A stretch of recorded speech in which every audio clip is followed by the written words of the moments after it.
The thought factor in achievement. All that a man achieves and all that he fails to achieve is the direct result of his own thoughts. In a justly ordered universe, where loss of equipoise would mean total destruction, individual responsibility must be absolute. A man's weakness and strength, purity and impurity, are his own, and not another man's. They are brought about by himself, and not by another, and they can only be altered by himself, never by another. His condition is also his own, and not another man's. His suffering and his happiness are evolved from within. As he thinks, so he is; as he continues to think, so he remains. A strong man cannot help a weaker unless that weaker is willing to be helped, and even then the weak man must become strong of himself. He must, by his own efforts, develop the strength which he admires in another. None but himself can alter his condition. It has been usual for men to think and to say, "Many men are slaves because one is an oppressor, let us hate the oppressor." Now, however, there is amongst an increasing few a tendency to reverse this judgment, and to say, "One man is an oppressor because many are slaves, let us despise the slaves." The truth is that oppressor and slave are cooperators in ignorance, and, while seeming to afflict each other, are in reality afflicting themselves. A perfect knowledge perceives the action of law in the weakness of the oppressed and the misapplied power of the oppressor. A perfect love, seeing the suffering, which both states entail, condemns neither. A perfect compassion embraces both oppressor and oppressed. He who has conquered weakness, and has put away all selfish thoughts, belongs neither to oppressor nor oppressed. He is free. A man can only rise, conquer, and achieve by lifting up his thoughts. He can only remain weak, and abject, and miserable by refusing to lift up his thoughts.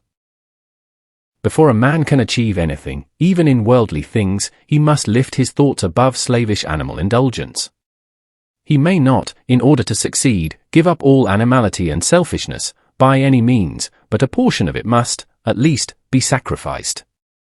A man whose first thought is bestial indulgence could neither think clearly nor plan methodically. He could not find and develop his latent resources, and would fail in any undertaking. Not having commenced to manfully control his thoughts, he is not in a position to control affairs and to adopt serious responsibilities. He is not fit to act independently and stand alone. But he is limited only by the thoughts which he chooses. There can be no progress, no achievement without sacrifice, and a man's worldly success will be in the measure that he sacrifices his confused animal thoughts, and fixes his mind on the development of his plans, and the strengthening of his resolution and self-reliance. And the higher he lifts his thoughts, the more manly, upright, and righteous he becomes, the greater will be his success, the more blessed and enduring will be his achievements. The universe does not favor the greedy, the dishonest, the vicious, although on the mere surface it may sometimes appear to do so. It helps the honest, the magnanimous, the virtuous. All the great teachers of the ages have declared this in varying forms, and to prove and know it a man has but to persist in making himself more and more virtuous by lifting up his thoughts.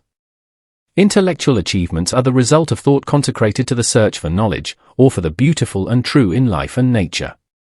Such achievements may be sometimes connected with vanity and ambition, but they are not the outcome of those characteristics. They are the natural outgrowth of long and arduous effort, and of pure and unselfish thoughts.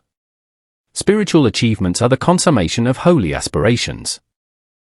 He who lives constantly in the conception of noble and lofty thoughts, who dwells upon all that is pure and unselfish, will, as surely as the sun reaches its zenith and the moon its full, become wise and noble in character, and rise into a position of influence and blessedness.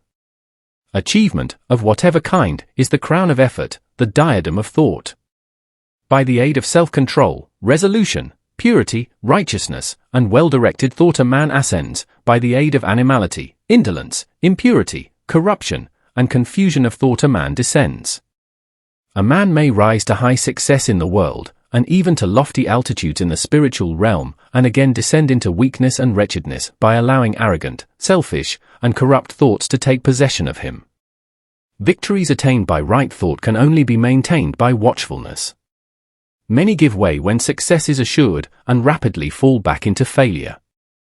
All achievements, whether in the business, intellectual, or spiritual world, are the result of definitely directed thought, are governed by the same law, and are of the same method. The only difference lies in the object of attainment. He who would accomplish little must sacrifice little, he who would achieve much must sacrifice much, he who would attain highly must sacrifice greatly.